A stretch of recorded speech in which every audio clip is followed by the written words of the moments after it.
অবশেষে আনুষ্ঠানিকভাবে প্যালেস্টিনকে স্বাধীন রাষ্ট্র হিসেবে স্বীকৃতি দিয়েছে বৃহৎ 4টি পশ্চিমা দেশ যুক্তরাজ্য, কানাডা, অস্ট্রেলিয়া ও পর্তুগাল।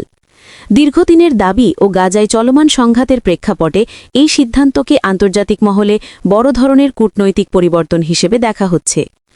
পশ্চিম তীরে এক সংবাদ সম্মেলনে প্যালেস্টিনি পররাষ্ট্রমন্ত্রী ভারসেন আঘা বেকিয়ান শাহিন এই সিদ্ধান্তকে স্বাগত জানান।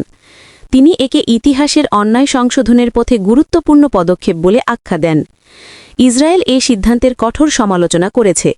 প্রধানমন্ত্রী বেনিয়ামিন নেতানিয়াহু একে সন্ত্রাসবাদকে পুরস্কৃত করার শামিল বলে উল্লেখ করেছেন। তার দাবি, প্যালেস্টিন রাষ্ট্র গঠনের স্বীকৃতি দিলে হামাস সহ সশস্ত্র গোষ্ঠীগুলো আরও শক্তিশালী হয়ে উঠবে এবং আঞ্চলিক শান্তি আরও ক্ষতিগ্রস্ত হবে। যুক্তরাজ্য ও অস্ট্রেলিয়া জানিয়েছে, গাজায় মানবিক বিপর্যয়, পশ্চিম তীরে বসতি বিস্তার এবং যুদ্ধবিরতি না হওয়ায় তারা এই সিদ্ধান্ত নিতে বাধ্য হয়েছে। কানাডা ও পর্তুগাল মনে করছে, দ্বিরাষ্ট্র সমাধানই টেকসই শান্তির একমাত্র পথ, আর সেই বাস্তবতা ফিরিয়ে আনার জন্য এ স্বীকৃতি প্রয়োজন। বিশ্বজুড়ে বহু দেশ ইতিমধ্যে প্যালেস্টিনকে স্বীকৃতি দিলেও যুক্তরাজ্য, কানাডা ও অস্ট্রেলিয়ার মতো শক্তিশালী পশ্চিমা দেশের আনুষ্ঠানিক পদক্ষেপ আন্তর্জাতিক রাজনীতিতে তাৎপর্যপূর্ণ প্রভাব ফেলতে পারে।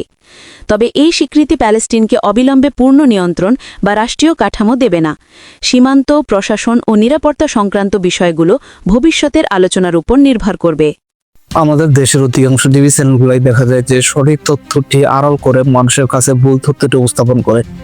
তাই আমরা চেষ্টা করি মানুষের কাছে সঠিক তথ্য উপস্থাপন করতে, এবং আমাদের এই উদ্দেশ্যকে সফল করতে আমাদের চ্যানেলটিকে সাবস্ক্রাইব করে পাশে থাকুন।